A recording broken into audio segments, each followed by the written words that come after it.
শহরের ব্যস্ততা আর কংক্রিটের দেয়াল থেকে দূরে প্রকৃতির একটু কাছাকাছি যেতে কার না ভালো লাগে।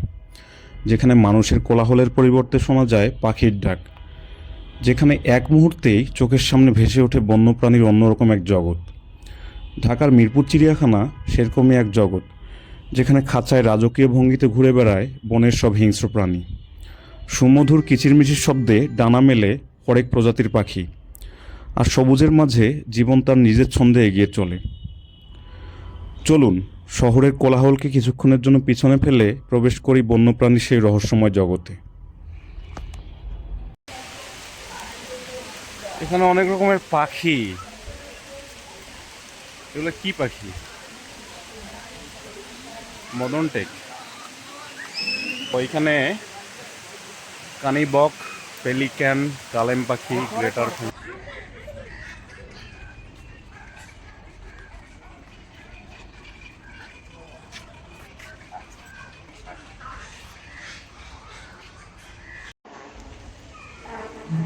ওয়েদার কতটা আনসার্টেইন না? এই জাস্ট 1 মিনিট আগে এই বৃষ্টি পড়তেছিল, এখন রোদ উঠে গেছে আবার। তবে বৃষ্টিটা হওয়াতে ওয়েদারটা অনেকটাই শীতল হয়ে গেছে, কারণ যখন বাসা থেকে বের হচ্ছিলাম মনে হচ্ছিল যে গরমে আজকে টিকে থাকা যাবে না। সেই তুলনায় ভালোই লাগছে। তো আমরা এখন যাচ্ছি বাঘের খাঁচার দিকে, রয়্যাল বেঙ্গল টাইগার। ও ওয়াও, বিশাল সাইজের একটা বাঘ।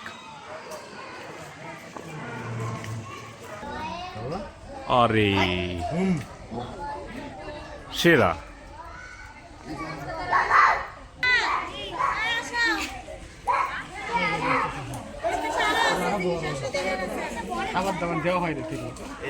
হ্যাঁ, খাবার দাবার দেওয়া হয়। আচ্ছা, এখানে বাঘ দুইটার নামও দেওয়া আছে। দুইটাই হচ্ছে ফিমেল টাইগার, রাইট? একটার নাম হচ্ছে ছায়া আর একটার নাম বর্ষা।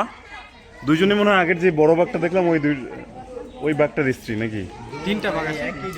হ্যাঁ, ওই পাশে একটা বড় বাঘ দেখলাম না, ওটা মেল টাইগার। এদের জন্ম হচ্ছে 2021-এ, মানে 5 বছরের বাঘ। আচ্ছা,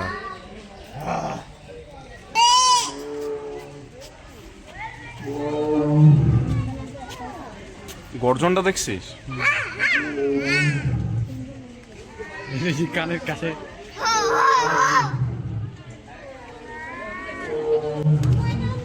সে গর্জন দিয়ে জানিয়ে দিচ্ছে যে সে কতটা হিংস্র। বাঘের মধ্যে একটা ব্যাপার আছে, কিন্তু রাজকীয় একটা ব্যাপার। জাস্ট হাঁটার স্টাইলটা দেখ, কি মনে হচ্ছে? হাঁটার স্টাইলটা দেখে মনে হচ্ছে সে একটা কিং, বনের রাজা। সেই বনের রাজাকে মানুষ হচ্ছে বন্দি করে রেখেছে। আচ্ছা, বাঘ দেখে কেমন লাগলো? বাঘ অসাধারণ, কারণ বাঘ দেখার আসলে সৌভাগ্য সবার হয় না। বাঘ দেখার সৌভাগ্য সবার হয় না, নিজের চোখে চিড়িয়াখানা ছাড়া তো সম্ভব না। বাঘের গর্জন কেমন লাগলো? বাঘের গর্জন, যদি কানের কাছে বাঘ এই গর্জন দেয় তাহলে আত্মা বের হয়ে যাবে, তাই না? আচ্ছা, আমি একটু অনুকরণ করার ট্রাই করি। বাঘটা তখন গর্জন করছিল এইভাবে, অনেকটা এরকম না?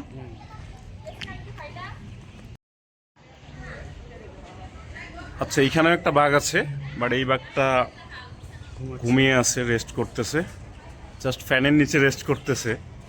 কিন্তু এর আগে আমরা যে 2টা বাঘ দেখলাম, এদের দীপ্ত পদচারণা, হাঁটার স্টাইল কোনো রাজার চেয়ে কম না, একদম রাজার মতো হাঁটছিল। বাট এই বাঘটা হাঁটলে ভালো লাগতো, কিন্তু সে রেস্ট করছে। তো তাকে তার মতো রেস্ট করতে দিয়ে আমরা সামনের দিকে আগাই।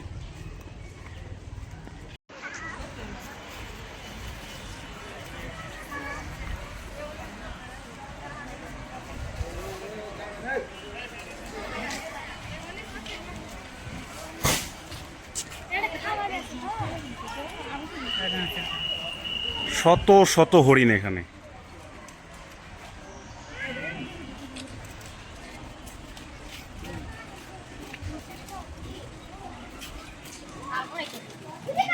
এই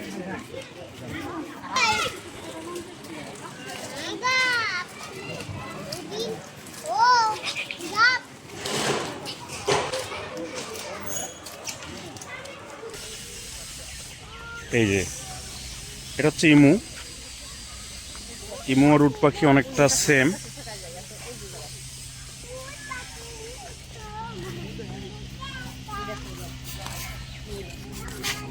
বৃষ্টিতে ভিজে গেছে এরা, একদম কাক ভেজা হয়ে গেছে, তাই না?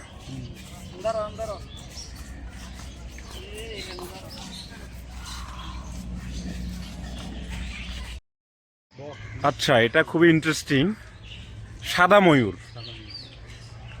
সাদা ময়ূর দেখেছিস কখনো? মানে সাদা ময়ূরও যে এত সুন্দর হতে পারে, আমি জাস্ট দূর থেকে দেখছিলাম, মনে হচ্ছে হোয়াইট ফেরি, তাই লাগছে না বল? এঞ্জেল।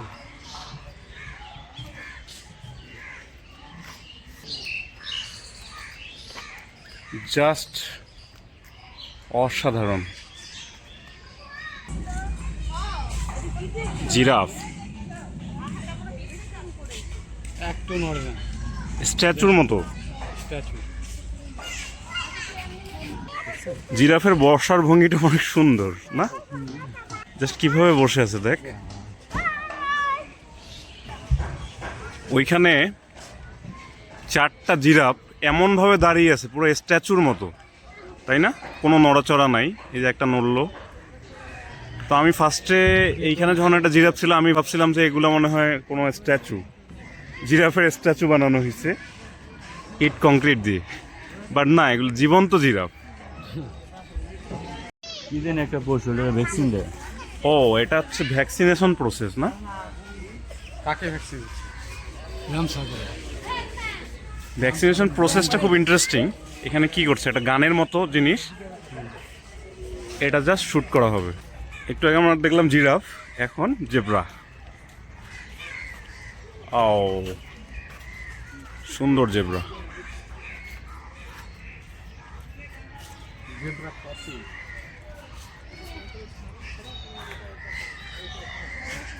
বাঘের প্রিয় খাবার আবার জেব্রা। ওয়াও, ম্যাসিভ সাইজের কিছু হাতি।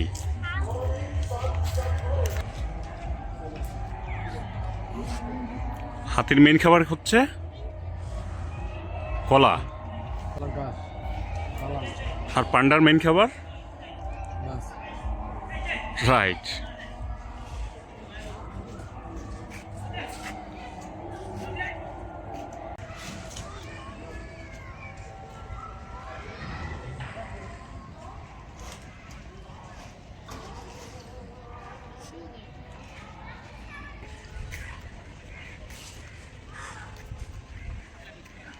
আচ্ছা, এখানে ঘোড়া, অ্যারাবিয়ান হর্স, কিন্তু এগুলা আমরা প্রায়ই বলি যে অ্যারাবিয়ান হর্স পাওয়ার, তাই না? তো অ্যারাবিয়ান ঘোড়াগুলো কিন্তু একটু বেশি তাগড়া হয়, অন্যরকম। মানে আমি সৌদি আরবেও দেখছি, বিশেষ করে তাইব অঞ্চলে, এদের যে পরিমাণ শক্তি আর বডিটা দেখছি যে অ্যারাবিয়ান ঘোড়া। তো যারা অনেক ধনকুব আছেন, তারা দেখা যায় যে হচ্ছে রেসিং করে, কিন্তু অনেক ধনকুব দেখিস না, মুভি টুভিতে দেখা যায়। তো এইসব রেসিং কম্পিটিশনের জন্য কিন্তু এইসব অ্যারাবিয়ান হর্স খুবই প্রসিদ্ধ।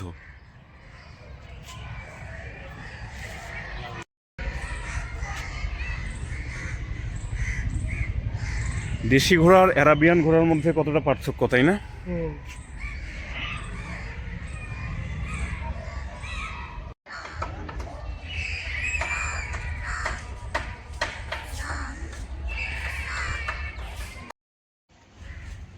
আচ্ছা, এখানে একটা বেশ বড় সড়ো সাইজের উট।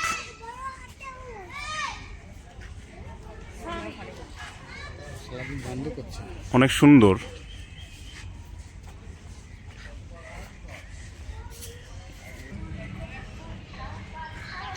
আচ্ছা, এই চিড়িয়াখানায় বোট রাইডের ব্যবস্থা থাকলে ভালো হইতো। বোট রাইডের ব্যবস্থা মনে ছিল এক সময়, এখানে কিছু বোট দেখা যাচ্ছে। এটা তো ঘোরাঘুরির জন্যই সম্ভবত। পাশেই হচ্ছে এই লেক।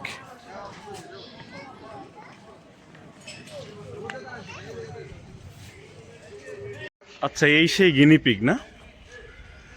আমরা অনেক সময় প্রায় বলে থাকতাম যে কোনো কিছু কেউ যদি এক্সপেরিমেন্টাল কিছু করতে চায়, মানে বিশেষ করে আমাদের শিক্ষার্থীদের ওপর বিভিন্ন রকম এক্সপেরিমেন্ট চালানো হতো এক সময়। তো আমরা মজা করে বলতাম যে হচ্ছে শিক্ষার্থীদেরকে গিনিপিগ বানানো হচ্ছে। এটা হচ্ছে ভোদর। তো ভোদরকে এই পরিবেশে দেখতে ভালো লাগছে না, কিন্তু সুন্দরবনে এই ভোদর দিয়ে কিন্তু মাছ শিকার করা হয়। ভোদর দিয়ে? হ্যাঁ, ভোদর দিয়ে মাছ শিকার করা হয়, ওদেরকে ওইভাবে ট্রেন করা হয়। তো ভোদরটা আসলে ওই পরিবেশে দেখলে ভালো লাগতো আমাদের। তো এক সময় আমরা সুন্দরবনে যাব, সুন্দরবনে একটা ট্যুর দেওয়া দরকার, একটা অ্যাডভেঞ্চারাস ট্যুর। তখন আমরা সরাসরি ভোদর দেখবো, ভোদর দিয়ে কিভাবে মাছ শিকার করা হয়। আমরা কি এখন হরিণের খাঁচার দিকে যাচ্ছি? হ্যাঁ, সামনে হরিণ, হরিণের সুন্দর একটা নাম আছে বুঝলি? কস্তুরী মৃগ, বুঝলি? তো এই হরিণ দেখলে আমার হেমন্ত মুখোপাধ্যায়ের সেই গানটা মনে পড়ে যায়। কস্তুরী মৃগ তুমি, যেন কস্তুরী মৃগ তুমি, আপন গন্ধ ঢেলে হৃদয়ে ছুঁয়ে গেলে, সে মায়ায় আপনারে বেঁধেছি, আমি দূর হতে তোমারেই দেখেছি, আর মুগ্ধ হয়ে চোখে চেয়ে থেকেছি। একটা ম্যাসিভ সাইজের রয়্যাল বেঙ্গল টাইগার, জাস্ট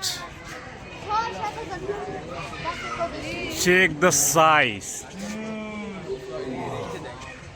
ও ওয়াও, বসার স্টাইল দিচ্ছি। বসার স্টাইলের মধ্যে একটা রাজকীয় ব্যাপার আছে। বাক্যে আসলে উত্তক্ত করা ঠিক না,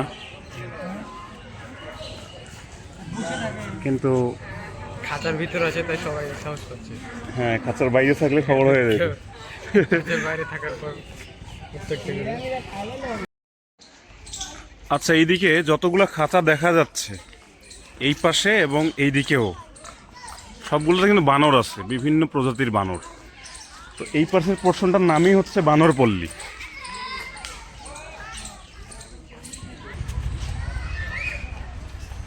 রেসাস বানর।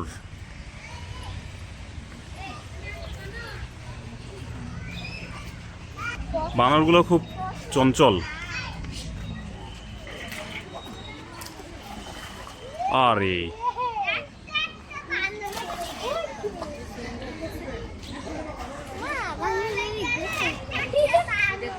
বানরগুলো দুষ্টুমি করছে না? ও, জাস্ট তাদের ছোটাছুটি দেখে খুব ভালো লাগছে। ম্যাসিভ সাইজের একটা লায়ন, মেল লায়ন।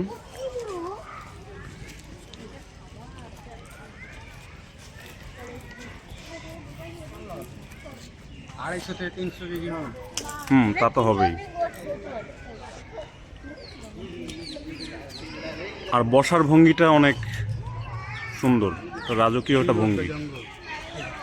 এখানে কিন্তু জোড়া সিংহ, এই যে এটা যে দেখা যাচ্ছে এটা হচ্ছে পুরুষ, এটা পুরুষ। আর পাশে যেই সিংহটা হেঁটে যাচ্ছে এই আসতেছে, ওইটা মহিলা। বিশাল বড়। এই যে এটা হচ্ছে সম্ভবত female lion. They are from cat family.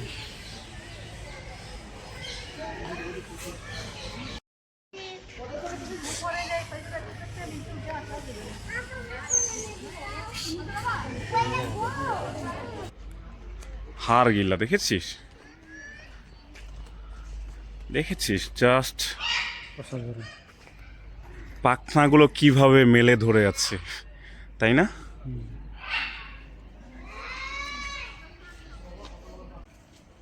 এটা হচ্ছে ম্যাকাও। ম্যাকাও কোথায় পাওয়া যায় জানিস? কোথায়? আমাজন জঙ্গলে পাওয়া যায়। এটা আমাজন জঙ্গলের একটা প্রাণী। এখানে লেখা আছে উত্তর মধ্য ও দক্ষিণ আমেরিকার বনভূমিতে পাওয়া যায়। কালো গলা এটা হচ্ছে কালো গলা বক, খুব রেয়ার। সাদা বক আমরা অ্যাভেলেবল দেখি, কালো গলা বক দেখা যায় না খুব একটা। আচ্ছা, এখানে আরেকটা লেক, এটা হচ্ছে উত্তর লেক, আর ওই দিকের লেকটা হচ্ছে দক্ষিণ লেক। আর এটাও একটা বাঘের খাঁচা। এখানে বাঘ তুলনামূলক বনের পরিবেশটা মেনটেন করে থাকতে পারে। সো এই বাঘটা অনেক লাকি, তাই না ওই বাঘগুলোর তুলনায়? লাকি। ইয়েস। সামনে সম্ভবত আরও বাঘের খাঁচা আছে।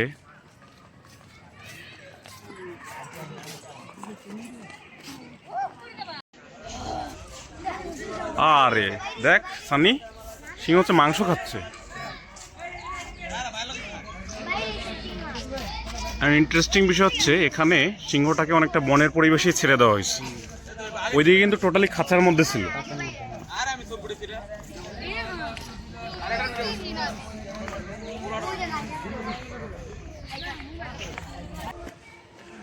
ময়ূরের খাঁচা।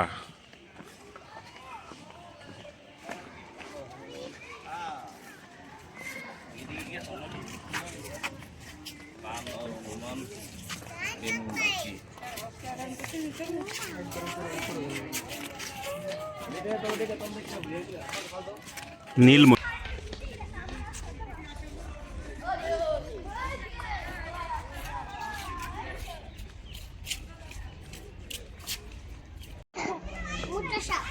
এখানে একটা অজগর সাপ দেখা যাচ্ছে, কিন্তু সাপটা মনে হয় একটু অসুস্থ, ইনজুর্ড মনে হচ্ছে আমার। সানি, অজগর দেখে কি তোর ভয় লাগছে? ঘুমাচ্ছে না? হ্যাঁ, ভয় লাগছে তোর?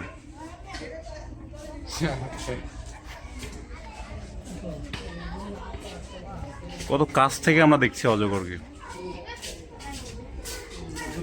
এখানে একটা জলহস্তি,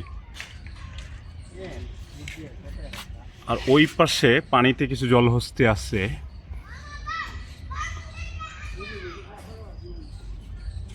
কিন্তু পানি পায় না, একটু পানি। ওরা সাঁতার কাটছে দূরের ওই জলহস্তিগুলো।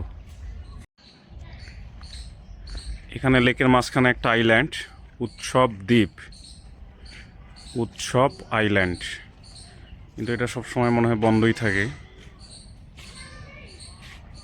লেকের ঠিক মাঝখানে,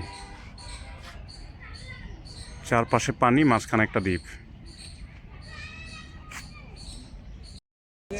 আচ্ছা, এইদিকে সবথেকে ভালো কোন জিনিসটা লাগলো বলতো? যে আমরা প্রথমে যখন বাঘগুলো দেখলাম, ওই বাঘগুলো ছিল খাঁচার মধ্যে বন্দি।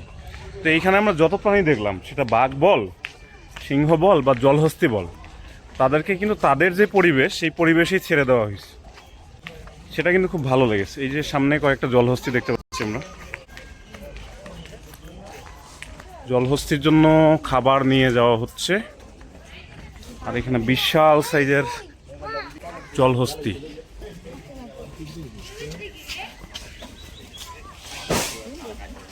খাবার দিয়ে দেওয়া হলো।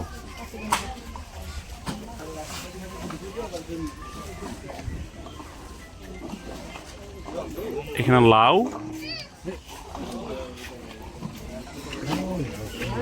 আর এই বিশাল সাইজের মুখ।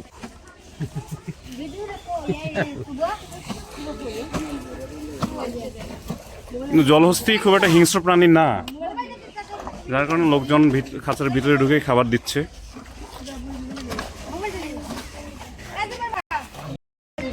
ওই যে আরেকটা জলহস্তি আসলো। জলহস্তি মানে সাঁতার কাটছিল, সে ওইখান থেকেই আসলো। তো এটা খুব ভালো লাগলো আমার সানি, যে সব প্রাণীকে এখানে তাদের পরিবেশে আসলে ছেড়ে দেওয়া হয়েছে।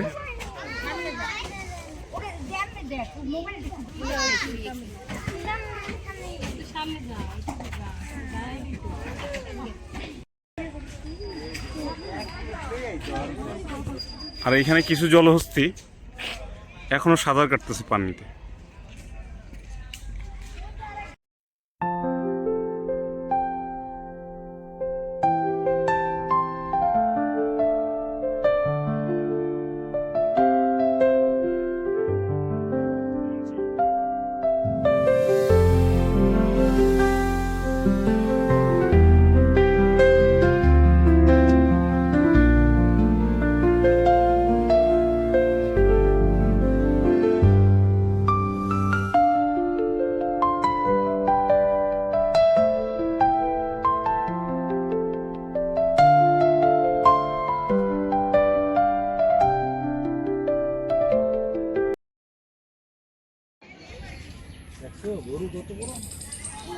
গয়াল মেনলি গরুর একটা প্রজাতি বলা যেতে পারে, পাহাড়ি গরু বলতে পারি আমরা।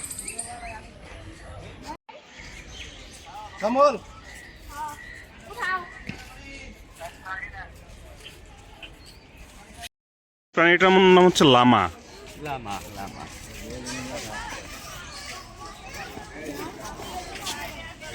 কত কিছু দেখার বাকি না, এই প্রাণী কখনো শুনি নাই, দেখিও নাই কখনো। অনেকটা উটের মতো।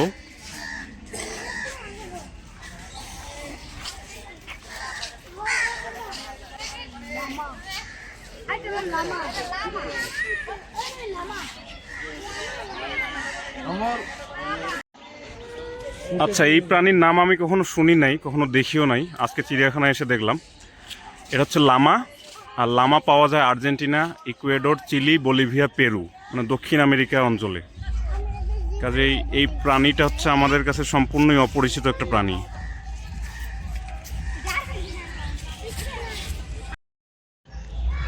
অস্ট্রেলিয়ার ক্যাঙ্গারু এখন বাংলাদেশে। এই পাখিটা অনেক সুন্দর, অনেক সুন্দর। এটা কি? ধনেশ, রাজধনেশ। ঠোঁটটা দেখ কত সুন্দর, হলুদ।